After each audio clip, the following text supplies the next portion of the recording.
오늘 야고보서 강의 10번째입니다. 생명의 언어 훈련이라는 제목으로 말씀을 나누겠습니다. 사실 이 본문은 지지난 주간에 우리가 살펴보았던 본문입니다. 근데 말의 중요성을 한 번 더 이 본문을 가지고 말에 관한 얘기를 여러분과 나누고 싶습니다. 말이 너무 중요하니까, 언어가 너무 중요하기 때문에 우리 인생의 결정적인 요소이기 때문에 한 번 더 다루는 게 필요하겠다. 고민을 좀 했어요. 그냥 한번 넘어가 버려? 아니면 한 번 더 해? 한 번 더 하기로 했습니다.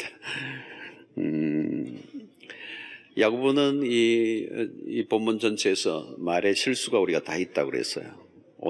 말에 실수가 없으면 온전한 사람이에요. 근데 다 말에 실수가 있기 때문에 이 땅에 온전한 사람은 아무도 없는 것입니다. 또 야고보는 말의 영향력에 대해서 얘기했어요. 아주 작은 현대, 이게 어마어마한 영향력. 조그마한 불이 산을 태우는 것처럼 이 혀가 엄청난 영향력을 갖고 있다. 또 이 말에는 독성이 있다. 독이 있다는 거예요. 악이 나오는 거예요. 그러면서 야고보는 뭐라고 얘기합니까? 혀를 길들일 자가 없다는 거예요. 다 길들이는데 혀는 길들이기가 어려워. 길들일 수가 없다. 그러면서 또 뭐라고 얘기합니까? 말에 대해서는 심판이 있다는 거예요. 우리가 말한 대로 심판을 받을 것이다. 자, 야고보는 혀를 통제하기 어려운 부정적 견해를 밝힌 것으로 보이지만 그렇다고 우리가 포기하라는 말씀은 아니죠. 언어에 힘들지만 그 언어를, 이 혀를 길들여야 한다는 것입니다. 자, 우리가 몸을 아름답게 만들기 위해서 다이어트도 하고 또 운동도 합니다. 몸을 만들기 위해서. 또 우리는 멋있는 자기를 꾸미기 위해서 옷도 입어요.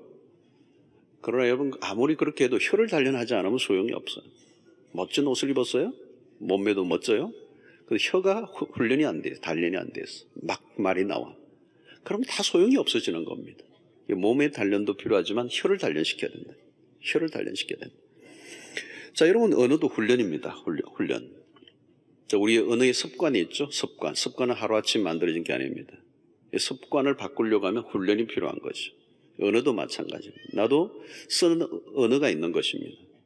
계속 언어가 있는데 그 쓰는 말이 자기는 잘 모를 수 있습니다. 오늘 집에 가서 여러분들 한번 테스트 해보세요. 가족들에게 내가 무슨 말을 자주 하냐. 내가 그런 말을 해? 의외로 발견할 거예요. 자기는 잘 모릅니다. 너무 오래됐기 때문에 익숙해진 거죠. 그러니까 내가 그 말을 자주 쓴다는 것을 전혀 모릅니다. 그런데 우리의 그 언어의 습관이 이제 잡혀져 있는 것입니다. 그러니까 이것을 바꾸려고 하면 훈련을 해야 돼요. 지속적인 훈련. 그래서 우리가 혀를 길들이기 어렵다고 포기해서는 안 되는 것입니다. 말이 나오는 대로 그대로 두면 그것이 우리의 인생을 굉장히 어렵게 만드는 것입니다. 자, 언어의 습관이 우리의 삶을 결정한다면 이것은 우리가 당연히 다듬어 가야 되는 것입니다. 자, 크게 우리가 이 언어를 두 부류로 나눌 수 있습니다. 하나는 파괴적이고 부정적인 언어가 있고 하나는 긍정적인 언어, 생명을 살리는 생명의 언어, 창조적인 언어가 있습니다. 크게 나누면 두 개예요. 부정적인 언어를 어떻게 최소화하고 또 긍정적인 언어, 생명의 언어를 계속 확대할 것이냐, 이게 우리의 인생을 바꾸는 작업이 되겠습니다. 야고보서에서 우리는 행위를 통하여 우리가 좀 더 성숙해로 가기 위해서 결국 우리의 언어의 문제를 어떻게 훈련할 것이냐. 이 부정적인 언어를 좀 다뤄야 돼요. 어떻게 다뤄야 되죠? 이게 좀 최소화되도록. 자, 부정적인 언어를 몇 가지 좀 열거하면 첫 번째는 비난이에요. 비난. 우리의 입에 이 비난이 많이 익어 있어. 다른 사람의 그 약점과 허물을 자꾸 들추어내는. 제일 안 좋은 거죠. 제일 안 좋은 거. 다른 사람의 그 비난을 자꾸 하는 거. 다른 사람을 비난하는 거. 어떤 분은 말을 할 때도 그래요. 내가 비난하려고 말을 하는 게 아니고 그러면서 막 비난해버려. 잠언 17장 9절을 볼까요? 허물을 덮어주는 자는 사랑을 구하는 자요. 그것을 거듭 말하는 자는 친한 벗을 이간하는 자다. 허물을 덮어주려고 하는 사람이 있는데 자꾸 그 허물을 들추어내는 거. 근데 그 한 번 얘기한 게 자꾸 얘기하는 겁니다. 비난이죠. 이런 말들은 주로 비공개적으로 이렇게 하죠. 있잖아, 너만 알아. 전도서 10장 20절 보면 이런 말씀이 있습니다. 심중에라도 왕을 저주하지 말며 침실에서라도 부자를 저주하지 말라. 공중의 새가 그 소리를 전하고 날짐승이 그 일을 전파할 것입니다. 비밀이 없다는 거예요. 그리스도인들은 비밀이 없어요. 하나님이 들으시죠. 자, 험담하는 사람들은 좀 더 중요한 가치를 보는 눈이 없기 때문에 그래요. 보다 더 중요한 가치를 보는 눈이 없기 때문에 그 사람들의 어떤 실수, 연약함, 약점, 가십들을 아주 즐기는 것입니다. 즐기는 거예요. 잠언 26장 22절. 남의 말하기를 좋아하는 자의 말은 별식과 같아서 배속 깊은 데로 내려가나이다. 남의 말을 좋아하는 자의 말은 별식과 같다는 거예요. 즐기는 거죠. 즐기는 거. 이 좋지 않은 정보를 계속 흘리는 사람들이 있습니다. 다른 사람의 그 평판을 자꾸 깎아내리는 사람들. 자, 이런 사람들에 대해서 디모데전서 5장 13절. 오늘 성경 구절이 좀 많이 있습니다. 또 그들은 게으름을 익혀 집집마다 돌아다니고, 이게 신방은 아닙니다. 이거는 집집마다 돌아다니고, 요즘은 돌아다닐 필요도 없어요. 인터넷이 있어서 핸드폰으로 다 되니까 아주 그냥 SNS로 확실하게 할 수가 있죠. 집집마다 돌아다니고 게으를 뿐만 아니라 쓸데없는 말을 하며 일을 만들며 마땅히 아니할 말을 하나니, 이 인신공격성 발언이 가장 질이 안 좋은 겁니다. 그 사람에 대해서 제3자가 그 본인이 없는 데서 그 사람에 대해서 인신적인, 인격적인 공격을 하는 거예요. 굉장히 질이 안 좋은 겁니다. 그래서 말을 만들어 드리는 사람들, 그 이유는 뭐예요? 한가한 사람들. 게으른 사람들이 쓸데없는 말을 만들고 일을 만든다는 것. 자신의 일에 최선을 다하는 사람들은 남의 일에 참견할 시간이 없어요. 한가하기 때문에 험담을 하고 말을 만드는 거예요. 건설적이고 창의적인 일에 적극적으로 참여하는 게 좋아요. 요즘 인터넷에 댓글을 다는 사람들이, 댓글, 악플러들, 그걸 또 사명으로 하는 사람도 있어요. 좋은 일에도 막 안 좋은 걸 써놓은 거예요. 그래서 거기에 막 클릭을 많이 하면 소영웅주의에 빠지는, 그 백해무익한 걸 막 악플을 타는 거예요. 근데 더 놀라운 거는 그걸 또 다 읽으시는 분들이 계세요. 그래, 좋아요, 뭐 이렇게. 여러분, 그런 비난에는 사랑의 마음이 전혀 없죠. 이게 부정적인 언어 속의 비난입니다. 비난을 우리가 우리 입에서 사람에 대해서, 가십에 대해서. 두 번째는 과장입니다. 과장. 엄청난, 굉장히, 절대로 죽어도 손에 장을 찢어도 뭐 이런 사람. 너무 과장은 좀 허풍이죠. 허풍. 호언장담하는 거. 결국은 지나친 강조는 진실성이 결여되는 것입니다. 대화가 될 수가 없죠. 누가 실수를 한 번 한 거 가지고 아이가 실수 한 번 했는데 항상 너는 그래. 그것도 과장이죠, 여러분. 예. 한국 사람들 안에 쓰는 과장법들이 많아요. 과장법들. 뭐 죽겠다 이런 것도 다 과장법이죠. 뭐 배가 고파 죽겠다, 배가 불러 죽겠다, 좋아 죽겠다, 죽을 뻔했다. 뭐. 정직한 표현들이 아닙니다. 이런 표현이 너무 강하면 사람들이 대화를 꺼리게 되죠. 아내가 남편에게 당신하고 이제 절대로 말 안 할 거야. 그리고 내일 아침에 또 말하잖아. 절대로 뭐. 자, 이런 과장법, 우리가 피해야 될 부정적인 언어예요. 거짓도 마찬가지. 자신의 감정이나 진위는 감추고 대화를 하면 진실성이 없어집니다. 말은 괜찮은데 속으로는 전혀 아닌 거예요. 괜찮아. 근데 뒤끝이 있어.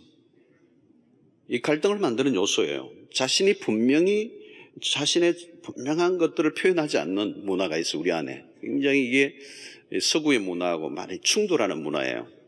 그래서 우리가 해외에 가서 서구의 문화를 묻히면 여기에 굉장히 큰 갈등이 있어요. 솔직하게 표현하는 문화가 있고 서구예요. 우리는 솔직하게 표현하지 않는 걸 미덕으로 여기는 문화예요. 서로 경기를 하기 전에 아마추어들, 나 탁구 잘 치세요? 조금 쳐요. 잘 쳐도 조금 친다고 그래요. 근데 붙어보면 보통 잘 치는 게 아니에요. 그럼 상대는 속았다고 얘기해요. 왜 쪼꿈친다고 그래? 잘한다고 해야지. 이게 좀 문화의 차이가 있습니다만은, 자, 이런 우리 정직하게 표현하는 것들. 아첨, 이것도 거짓의 일종이죠. 이간질하는 거, 거짓이에요. 이 거짓은 모든 관계를 깨는 것입니다. 그래서 말에 있어서 가장 핵심적인 것은 진실성.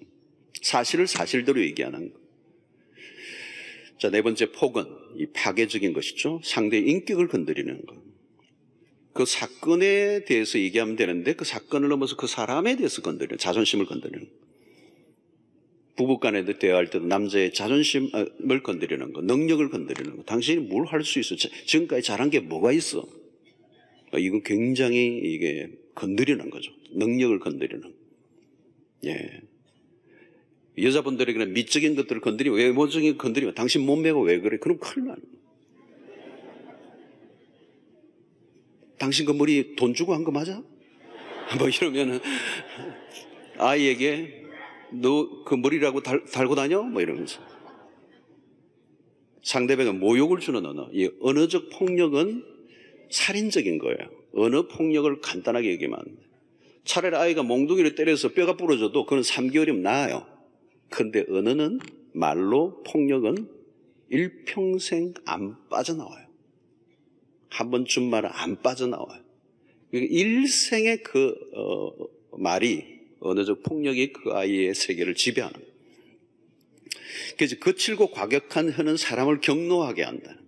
조그마한 아이도요, 그 말로 과격한 언어를 쓰면 화를 내죠. 잠언 15장 4절. 온순한 혀는 곧 생명나무이지만 패역한 혀는 사람을 상하게 하느니라. 다섯 번째, 욕 있죠. 욕. 주님은 욕을 받으시되 대신 욕하지 않으셨다. 베드로전서 2장 23절. 욕을 당하셨지만 맞대어 욕하지 않으셨다. 예수님은 욕을 막 들었지만 욕을 반항하지 않으셨어요. 욕은 어떻게 예를 들 수가 없었어. 조금. 한국 사회에 욕이 굉장히 많죠. 이 경상도 욕도 셉니다. 호남 욕, 셉니다. 호남과 경상도 욕이 만나면 이거 갈 곳이 없어요. 엄청난 욕. 제가 아는 호남 신안 쪽의 목사님인데 그분 얘기는 어릴 때 잘할 때 아침에 일어나면 욕부터 시작한다는 거예요. 욕으로 시작해 욕으로 끝나고 욕으로 잠들고 욕으로 꿈꾸고 막 욕으로 다. 예, 이 한국 안에 있는 그 우리의 문화 안에 억눌림의 문화가 있는 겁니다. 한이 있습니다. 그래서 그것을 카타르시스로 하는 거죠. 그게 욕이라도 해야 살 것 같은 이 카타르시적 기능이 있었습니다. 그런데 여러분 이게 뭘까요? 그리고 이것은 우리를 더럽히는 거, 우리의 영혼을. 구강청결제를 쓰면 뭐 하겠습니까, 여러분? 하루 3번 치아를 닦으면 뭐 하겠어요, 여러분? 깨끗한 언어를 사용해야 깨끗한 입이 되는 거죠. 입에 들어가는 것이 사람을 더럽게 하는 것이 아니고 입에서 나오는 그것이 사람을 더럽게 한다고 마태복음 15장 예수님이 말씀하셨어요. 예. 들어가는 게 더럽게 하는 게 아니고 나오는 게 더럽게 하는 거예요. 비아냥, 불평 이런 것들이 있어.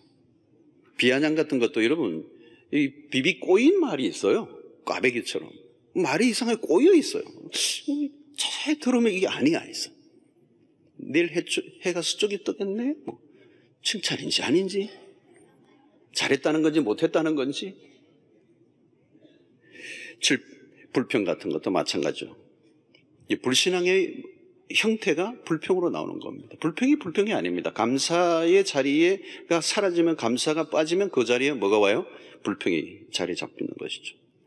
근데 여기서 우리가 다루는 것은 불평이 그냥 불평이 아닙니다. 어떤 일이 불평할 수도 있는데 불평하는 삶의 태도예요, 태도. 그래서 어떤 것이든 불평이 나오는 거예요. 이게 부정적인 것입니다.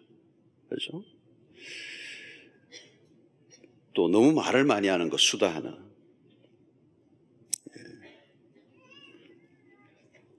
결국 우리가 화마라고 그러죠, 화마. 말을 많이 하면 마귀가 그 말을 사용해서 그 시험을 하는 것입니다. 한 말 때문에 이제 당하는 것입니다. 또 누추한 말이 있죠. 누추한 말이라고 그래요. 요즘 성희롱, 음란패설 말하죠. 에베소서 5장 4절에 보니까 누추함과 어리석은 말이나 희롱의 말이 마땅하지 아니하니 도리어 감사하는 말을 하라. 오히려 감사하는 말을 하라. 요즘 성희롱 문제 굉장히 이슈입니다. 학생들, 교사들도 학생들에게 성희롱해가지고 막바로 면직돼 버리죠. 요즘 처벌받습니다. 은근히 그 성적인 농담을 하는 사람들은 이미 성적 죄를 지을 예비 단계에 있는 거예요. 성희롱을 한다는 말은, 성적인 말을 한다는 말은 이미 그의 생각 세계 속에 성적인 것들이 지배하고 있는 거예요. 그게 나오는 것입니다. 그 안에 있는 생각이 나오는 것이기 때문에 성희롱은 성추행의 예비 단계예요. 그래서 에베소서 4장 29절에 무릇 더러운 말은 너희 입 밖에도 내지 말고 오직 덕을 세우는데 소용되는 대로 선한 말을 하여 듣는 자들에게 은혜를 끼치게 하라. 무릇 더러운 말은 너희 입 밖에도 내지 말고. 예. 자, 그러니까 여러분, 우리가 이 말을 한다는 것은 그냥 말이 아니고 말하기 전에 좀 생각을 좀 해야 된다. 이 해도 되는가 안 되는가. 잠언 15장 28절이죠. 의인의 마음은 대답할 말을 깊이 생각하여도 악인의 입은 악을 쏟느니라. 생각의 과정 없이 그냥 쏟아버리는 거예요. 악을 쏟아낸다는 것. 생각을 통하여 그 언어의 속성이 전혀 없는 것입니다. 그러면 실수할 수밖에 없는, 실언을 하는 것입니다. 내뱉어 버리면 이제는 더 이상 다룰 수가 없어요. 그냥 물을 엎질러 버리는 것입니다. 잠언 21장 13절. 성경은요, 이 말에 대해서 어마어마하게 말씀을 많이 하고 있어요. 이게 우리 인생에 굉장히 중요한 대목이기 때문에 그런 거죠. 잠언 21장 23절. 입과 혀를 지키는 자는 자기 영혼을 환난에서 보존하느니라. 그 입과 혀에 보초를 세워야 돼, 보초를. 그러면 입을 지키는 자는 자기 영혼을 환난에서 보존한다는 거예요. 말을 하지 않았으면 전혀 문제가 될 일이 아닌데, 넘어갈 일인데 괜히 말을 해가지고 왜 벌집을 건드려요? 그 벌집을 건드려가지고 막 악화된 것처럼 말을 해서 그 말 때문에 상황이 더 악화되는 거예요. 예, 쏟아지는 그 말로 인하여 불상사가 일어나는 거예요. 부부간에도 마찬가지고 가정과 모든 우리의 인간관계 안에 그 말 때문에 오늘 내가 어려움을 겪고 있는 거예요. 그 정도까지 안 가도 됐는데 결국 그 말이 그냥 나와버린 거죠. 그러니까 그것이 우리의 인생을 불행하게 만드는 것입니다. 그래서 생각하고 말하는 습관은 매우 중요한 것입니다. 성경이 우리에게 말씀하는 잠언서. 자, 이런 부정적인 언어들을 우리에게 계속 제거하는 작업은 반복해서 우리가 노력을 해야 됩니다. 그게 우리의 삶에 공해가 되고 소음이 되고 우리의 삶을 파괴하기 때문에. 그러면 어떻게 해요? 긍정적인 언어를 적극적으로 써야 되죠. 생명의 언어들. 자, 첫 번째 어떤 게 있습니까? 감사예요. 매사에 감사를 표현하는 거죠. 이 습관입니다. 습관. 지금 다루는 것은 습관. 감사하는 습관. 예, 아주 작은 일들 속에서도 그냥 지나치지 말고 땡큐, 감사하는 거예요. 말을 안 하면 안 돼요. 표현하는 게 중요해요. 표현하는. 이건 표현입니다. 꼭 말로 해야 되나? 말을 해야 됩니다. 우리 경상도 사람은 마음에 딱 두고 있는데 마음에 다 있다. 아니에요. 이거는 감사는 사랑은 표현해야 되는 거예요. 어떤 남자분들은 아내에게 절대 사랑의 표현을 안 하는 거예요. 사랑합니다. 숙제까지 내도 우리 제자 훈련할 때 내도 안 하는 거예요. 경상도 남자는 그런 거 안 합니다. 왜 안 하느냐 물으니까 결혼식 할 때 했대. 한 번 했으면 됐지 뭐 자주 안 하냐는 거죠. 아니요, 여러분 계속 해야 돼요. 여자분들은 계속 듣기를 원해요. 물어보세요. 다 듣기를 원해요.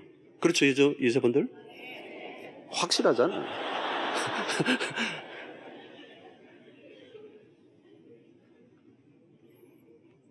감사도 표현하는 겁니다. 감사는 표현하는 겁니다. 그러니까 감사를 계속하면 그 감사가 더 우리의 삶을 풍성하게 하는 거예요. 반응하고 표현하면서 그게 더 풍성해지는 거예요. 안 하면 없어져 버리는 거예요. 여러분 식사 대접해도요, 그 대접한 사람에게 너무 고맙다고 하셔야 돼요. 그 또 얻어먹어요. 사고 싶어요. 사고 싶은 마음이 막 생기는 거예요. 근데 표현을 안 하는 거예요. 여러분 감사하는 말을 하는 사람들을 보면요, 그 자체가 삶이 밝아요. 긍정적이고요. 그리고 다른 사람에게 또 땡큐를 받아요. 내가 많이 감사를 보냈거든요. 그러니까 감사도 돌아오는 거예요. 그냥 감사가 오지 않아요. 내가 감사를 표현했기 때문에 오는 거예요. 이 표현의 문화예요. 그래서 저는 서구의 문화, 호주에서 20년 살면서 깊이 각인된 거 하나는 땡큐예요. 어쩜 그렇게 땡큐를 열심히 잘하는지 모르겠어요. 엘리베이터에서도 약간만 비껴줘도 땡큐예요. 우리 약간 비끼면 뭐 당연하지요. 비껴야지 지가 뭐 이러면서. 근데 너무 하여튼 가지고 와도 땡큐, 갖다 줘도 땡큐, 약간 비껴줘도 땡큐, 뭐 어떤 것이든 땡큐예요.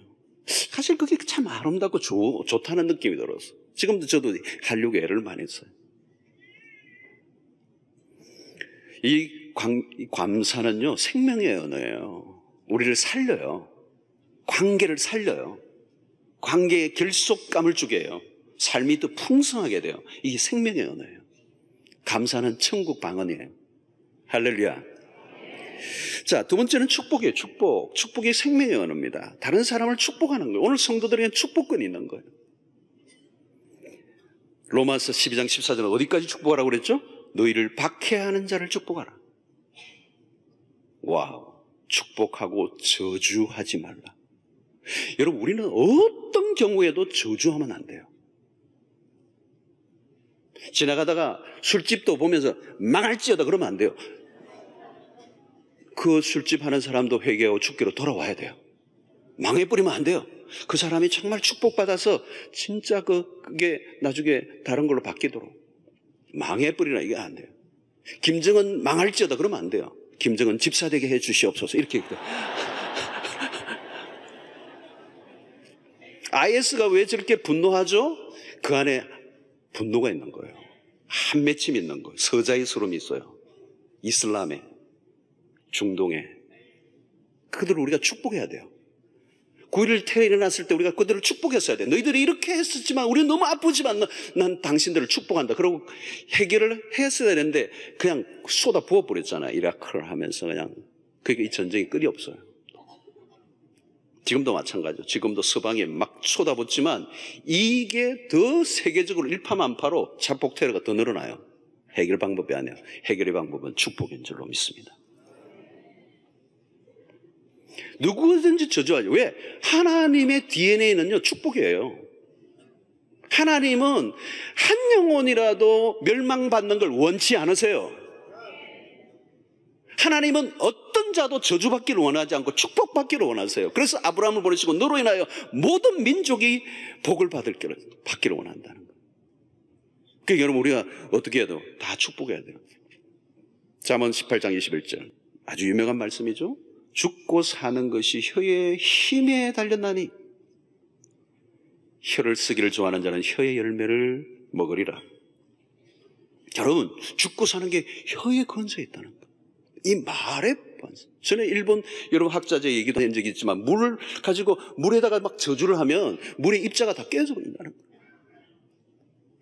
물을 마시기 전에 저주를 하면 물의 입자가 다 깨지는데 막 사랑의 언어, 축복의 언어를 하니까 물의 입자가 육각수가 돼버려요. 에비양 그게 중요한 게 아니라 축복을 해야 돼요.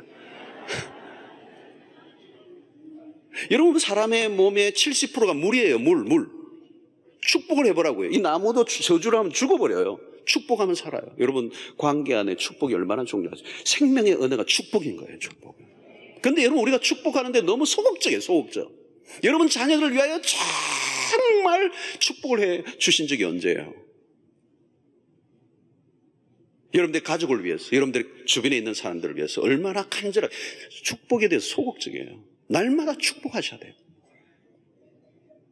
그러면 살아나는 역사가 있게 되는 거예요. 아무리 예를 먹여도 절대 저주스러운 말을 하면 안 돼요. 막 이렇게 올라도 축복이 나와야 돼요. 여러분 축복하면 상처 입고 시들시들한 영혼들이 살아납니다. 원수까지 축복하셔야 돼요. 축복은 우리의 사명입니다.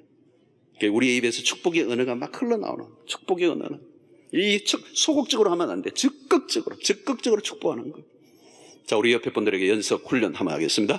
축복합니다 하는데 굉장히 얼굴에 눈을 크게 뜨시고 기쁨으로 가득 차서 진심을 담아 축복합니다 이렇게 합시다.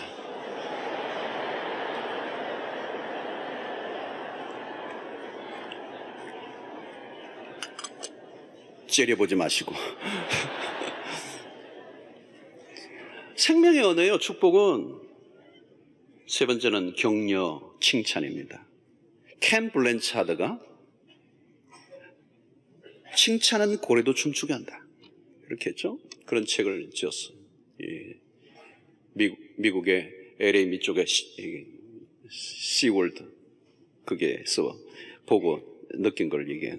고래도 칭찬하니까 춤을 막 추는 거예요. 그냥 춤추는 게 아니에요. 고래가 칭찬을 한 거예요. 쓰다듬어주고 굿보이 그러면서 또 생선 딱 하나 주고 이러니까 막 춤을 추는 거예요. 이런 비판을 잘하고 부정적인 말을 하는 사람들은 자아상이 어두워요. 비판적인 삶을 살아가는 사람들은 어두워요. 일단 상처가 많은 거죠. 그러니까 삶에 대해서 비관적이에요. 자기 자신에 대해서도 비관적이에요. 다른 사람을 사물과 사건에 대해서도 부견적으로 볼 수밖에 없는 거죠. 참 안타까운 겁니다. 칭찬은 밝은 자아상을 가진 사람들이 할 수 있습니다. 좋은 면, 긍정적인 면을 보는 습관을 가져야 돼요. 칭찬도 여러분 습관입니다. 습관.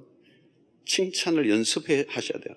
안 해보면 잘 안 돼요. 여러분 아이에게도 칭찬을 해줘야 되는데 그 칭찬을 잘 안 하는 거예요. 율법적인 가정이죠.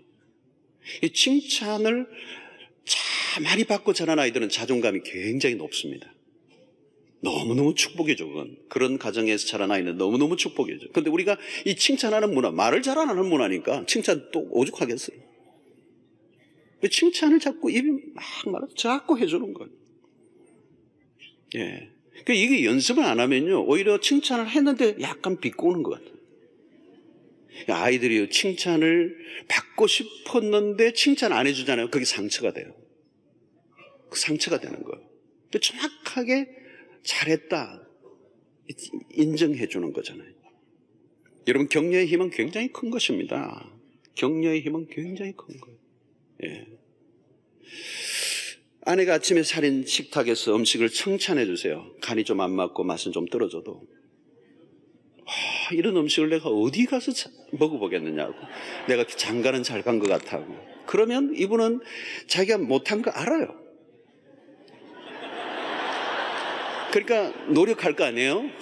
내가 이렇게 망쳐놓아도 남편이 이렇게 맛있게 인정해 주니까 노력해야지. 그러면서 학원도 다니고 막 더 좋아지는 거예요. 근데 막 이게 음식이라고 내놨냐고 그러고 그러면 일어나 저러나 막 그냥 인생 이런 거 할 수 없어.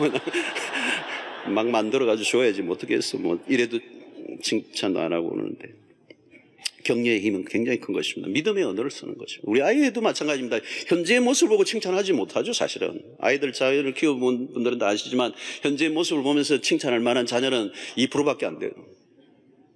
대부분은 욕을 먹어도 싸요. 그런데 어떻게 해야 되죠? 그 아이의 미래를 보면서 칭찬하는 거예요. 그 미래를 바꾸어 놓으실 하나님을 신뢰하고 칭찬하는 거예요. 비록 지금은 그렇지 않지만 미래에 하나님이 어떻게 하실지. 저는 아이 양육법이 그거예요. 칭찬밖에 없어요. 그런데 그 말대로 돼요. 말대로 돼요. 말이 씨앗이고 말을 뿌린 대로 거두는 거잖아요. 믿음이 필요한 것입니다. 믿음이 필요한. 그 다음에 용서, 사과하는 거. 이건 매우 중요해요, 여러분. 우린 실수하잖아요, 다. 켄 블랜차드가 또 다른 지은 책이 하나 있는데, 진실한 사과는 우리를 춤추게 한다. 그런 책을 지었어요. 여러분, 누구나 실수할 수 있어요. 문제는 실수를 인정하는 용기가 필요해요. 그런데 많은 사람들이 실수를 하고도 죽어도 인정을 안 하는 거예요. 그래서 자기를 방어하고 변호하고 정당화하고 위기를 모면하려고 변명으로 일관하면 그 실수로 갈 길이 없는 거예요.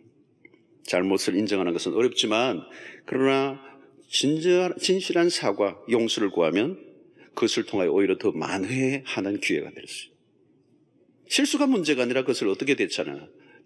Sorry, I'm sorry, sorry, thank you, sorry. 이게 얼마나 기가 막힙니까? 자, 은혜로운 말들을 해야 되죠. 생명의 언어는 은혜로운 것입니다.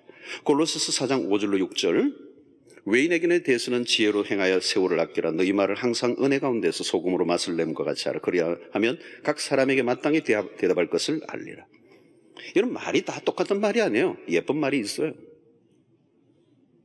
이왕이면 예쁜 말을 해야죠. 언쟁반의 금성화 같은 경우에 합당한 말, 맛깔이 나는 말, 향기가 있는 말, 긴 여운을 주는 그런 아름다운 말들, 생명력 있는 언어를 사용하는 거예요. 결국은 은혜를 받으면 은혜로운 말이 흘러나오는 거예요. 신자에게 참 존경을 뭐예요? 그 말이 참 은혜롭다는 거예요. 어쩌면 그렇게 은혜로운 말을 하느냐는 거죠. 말 잘하는 게 중요한 것이 아니에요. 은혜로운 말. 건드리면 감정이 나오고, 건드리면 하나님의 말씀이 줄줄줄 흘러나오면 그 말을 듣는 사람들이 용기가 생기고 소망이 일어나고 다시 시작하고 싶은 그런 열망이 생기게 한다면 그건 생명의 언어가 되는 거예요. 자, 그러면 오늘 우리는 이런 훈련들을 하기 위해서 구체적으로 3가지, 오늘 아침에 붙들어야 될 굉장히 중요한 훈련 3가지를 말씀드리고 마치려고 하는 첫 번째는 침묵 훈련이에요. 생명 있는 언어를 사용하려고 하면 침묵 훈련이 필요합니다. 어니 젤린스키라고 하는 사람이 지은 느리게 사는 즐거움이라는 명저가 있습니다. 그런 이 책에서 이런 말을 해요. 말을 하고 있을 때는 아무것도 배우지 못한다. 내가 말을 하고 있는 동안은 아무것도 못 배우고 있는 거예요. 말을 하는 데 집중하고 있기 때문에.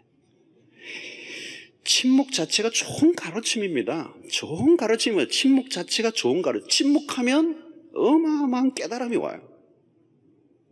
가르침을 받아요. 말을 적게 하는 게 중요합니다.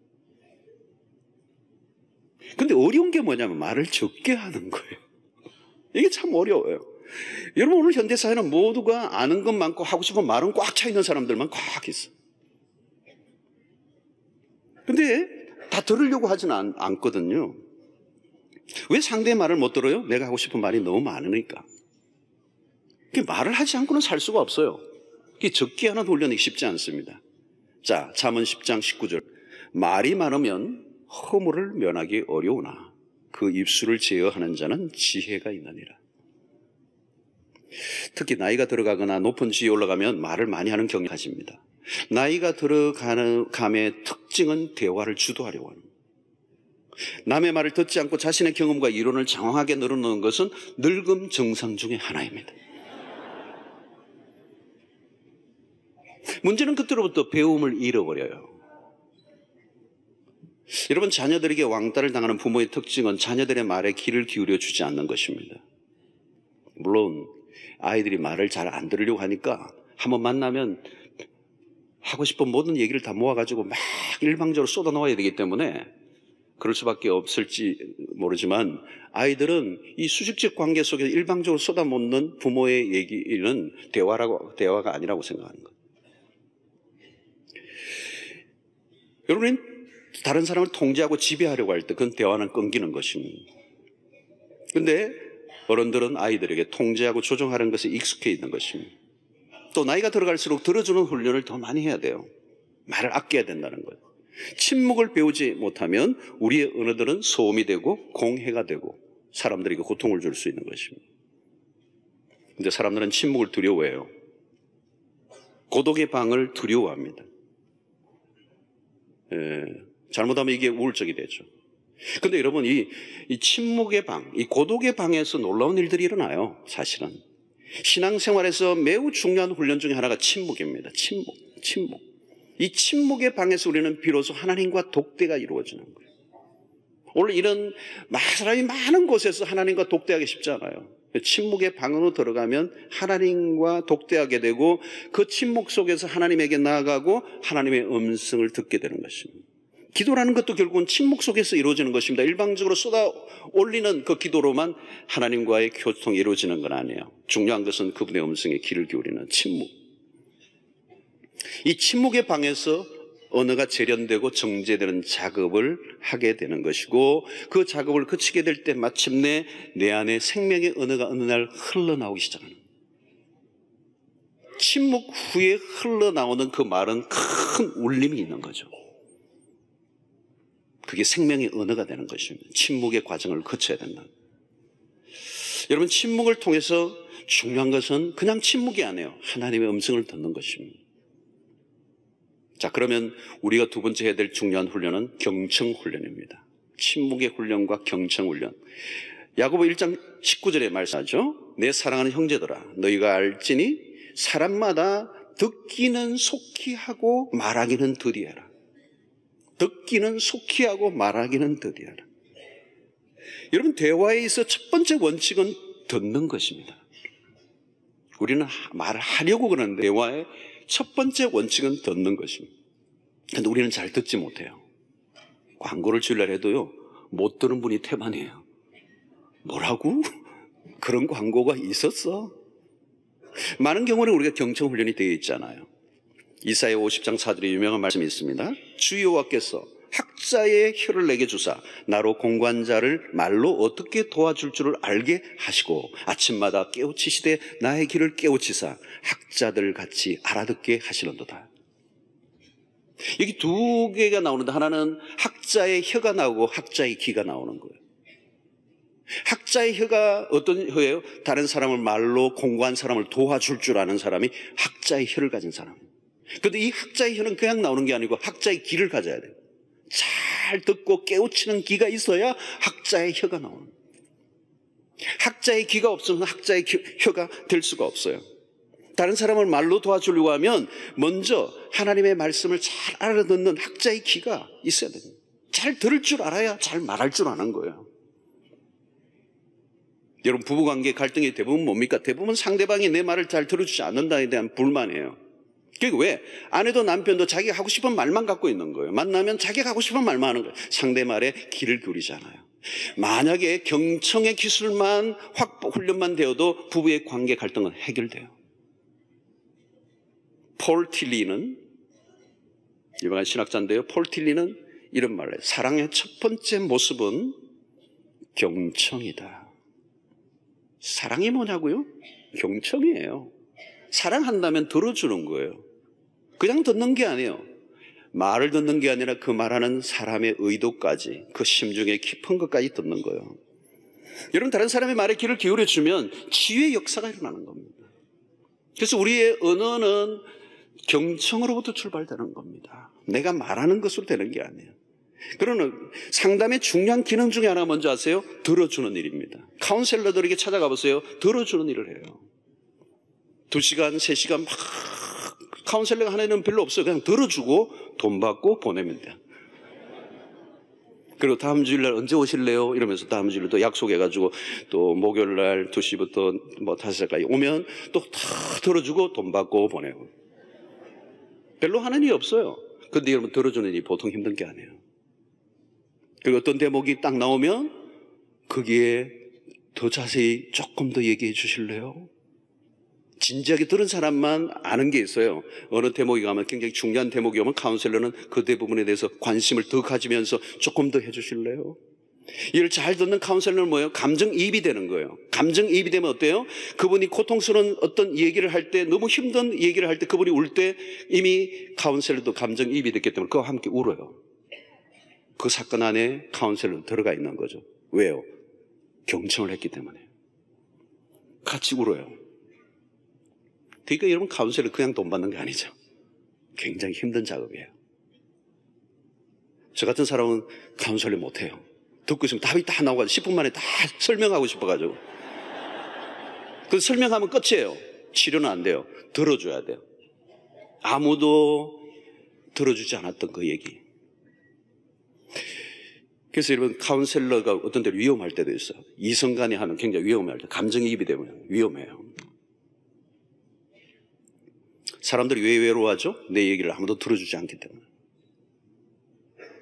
자세히 보면 현대인들의 병은 이 병입니다. 내 말을 들어주는 사람이 없는 거죠. 노인도, 아이도, 어른도, 남편도, 아내도, 가족 간에도 이게 안 돼서 지금 다 병이 된 거예요. 듣는데 듣는 게 아니에요. 그러니까 병이 되고 고통이에요. 듣는 게 기술입니다, 여러분.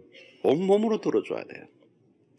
그래서 커뮤니케이션의 이론에 의하면 말에 의한 소통은 8%밖에 안 된다는 거예요. 말로 전달되는 대화는 8%밖에 안 돼요. 나머지 92%는 말 이상의 비언어적 형태로 오고 가는 거죠. 그 중에서 57%가 몸짓이에요. 그 들으면서 울먹이는 것들, 입으로 반응해 주는 것들, 고개를 끄덕끄덕 해주는 것들, 입으로 말해주는 것들. 사람들은 내 말에 귀를 기울여줄 사람을 찾는 거죠. 말을 잘 들어주기만 해도 좋은 친구를 얻을 수 있어요. 결국은 우리의 언어는 내가 말하는 게 아니라 듣는 것입니다. 들을 때 말을 하는 것입니다. 진정으로 들을 때 우리는 소통이 일어나는 것입니다. 세 번째, 묵상훈련. 자, 세 번째 훈련은 묵상훈련입니다. 119편, 시편 119편 11절 보니까 내가 주께 범죄하지 아니하려 주의 말씀을 내 마음에 두었나이다.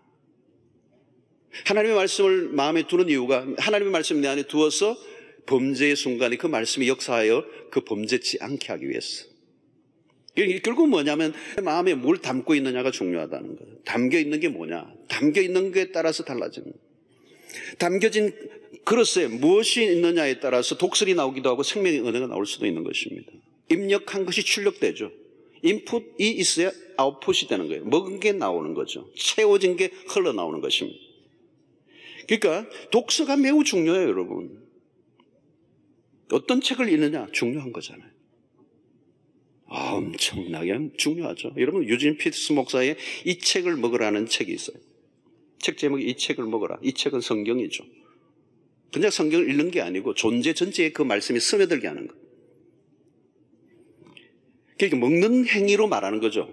성경을 읽는다가 이 책을 먹어라. 먹는 행위. 먹고 씹고 물고 빨고 그냥 음미를 하고 느긋하게 그 맛을 즐기는 그런 가운데 그 독서가 그 말씀이 결국 내 안에 어마어마한 선물로 다가오는. 여러분, 꾸준하게 말씀을 묵상하는 삶이 매우 중요합니다. 그래서 우리의 그릇 안에 생명의 은혜를 담는 훈련입니다. 그 묵상을 통하여 나의 생각과 나의 언어가 하나님의 생각과 하나님의 언어로 바뀌는 것입니다. 묵상을 계속하면 내 안에 뭐가 들어와요? 하나님의 생각이 들어오는 거예요. 하나님의 말씀이 들어온다는 말은 뭐예요? 하나님의 언어가 들어오는 거예요. 그래서 내 안에 새로운 창조의 역사가 일어나는 것입니다. 그래서 말씀 묵상이 깊어지면 우리 안에 새로운 창조의 역사가 우리 안에 일어나는 것입니다. 말씀을 묵상하다 보면 그냥 말씀이 아니죠. 그 말씀은 곧 인격이잖아요. 이 성경은 그냥 말씀이 아니고 하나님의 인격이 담겨 있는 거예요. 살아있는 하나님의 말씀, 그것은 곧 하나님의 살아있는 인격을 대하는 것입니다. 그 말씀을 묵상하고 있으면 하나님의 인격이 내 안에 들어오는 거죠. 그 인격이 내 안에서 지배하면서 그 인격이 주장하셔서 흘러나오는 말씀은 진리가 되고 생명이 되는. 그래서 나는 그냥 했는데 어느 날 묵상이 깊어지고 그 묵상이 누적되면 그 흘러나오는 말씀을 인하여 대화했는데 앉아있는 사람이 용기를 얻고 소망을 얻고 다시 일어나고 상처가 치유되고 희한한 일들이 일어나는 거예요. 왜? 그건 내가 하는 말이 아니에요. 이미 그 말씀이신 그분이 내 안에 들어오셔서 인격으로 자리를 잡으시고 내 안에 주장하셔서 그분의 언어가 내 안에서 흘러나오니까 내 말은 파워가 생긴다. 할렐루야. 어마어마한 일이 일어나는 거예요, 여러분. 그러니까 이 언어는 존재예요, 존재. 그분의 인격이란 말이죠. 그걸 묵상하는 게 얼마나, 이 말씀을 묵상한다는 게 얼마나 놀라운 것인지 모릅니다. 우리의 삶을 바꿔놓을 수밖에 없는 거죠. 우리의 존재 자체가 하나님의 인격으로 변화되게 되는 거. 그 말씀이 나를 다스리고 나의 삶 전체를 바꿔놓을 때 우리의 언어는 나를 바꿀 뿐만 아니라 그 언어가 흘러나올 때 다른 사람까지 바꿔놓는 역사가 일어나는 거예요. 말씀 묵상 계속하면 어때요? 우리 안에 있는 좋지 않은 언어들은 자연히 소멸돼요. 자연히 소멸되고 새로운 생명의 언어가 탄생되면서 나를 통하여 하나님이 창조의 역사를 살리는 역사, 회복의 역사. 할렐루야. 그 축복은 이루 말할 수가 없는 것이죠. 자, 여러분, 좋은 말, 좋지 않은 말은 어떤 것이죠? 기준이 뭡니까? 그것을 듣고 사람들이 어떻게 반응하느냐에 따라서 나타나는 거죠. 좋지 않은 말을 해보세요. 계속 죽이는 말이에요. 그 말을 들으면 기분이 나빠요. 분노가 일어나요. 막 쓴뿌리가 생겨요. 우울해지고 갑자기 막 실족하게 되고 죽고 싶어지고 그건 나쁜 말이에요. 듣고 있는 사람의 반응이 중요한 거예요. 근데 내가 말을 할 때 사람이 막 기분이 좋아지고 분위기가 밝아지고 용기가 생기고 막 마음이 밝아지고 사람 가슴이 따뜻해지고 그러면 여러분 그것은 좋은 말을 한 것입니다. 여러분 우리는 혀를 길들여야 합니다. 내버려 두면 안 돼요. 성령 충만을 구하시고 우리의 혀가 하나님의 성령의 지배를 받도록. 베드로가 예수님을 맹세하고 저주하면서 예수님을 십자가 그 앞에 부인했잖아요. 저주까지 했어요, 예수님에게. 그러나 그 입술에 성령의 지배를 받으니까 입술이 열리니까 3,000명 회개하고 돌아오는 역사가 일어나고 그 입술이 열려 선포하니까 안전비가 일어나는 역사가 일어나고 기이하고 놀라운 일들을 우리의 입을 통하여 하나님의 역사를 일으키시는 거죠. 생명의 언어를 사용할 수 있게 되기를 바랍니다. 언어가 바뀌면 인생도 바뀌어요. 언어의 격이 인생의 격입니다. 사람을 살리는 말, 덕을 세우는 말로 관계를 세우고 회복시키고 공동체를 세우는, 그래서 골로새에 있는 말씀처럼 사랑 안에서 참된 것을 말함으로 우리의 아름다운 혀의 열매를 맺어가는 축복된 인생이 되시기를 주의 이름으로 축원합니다.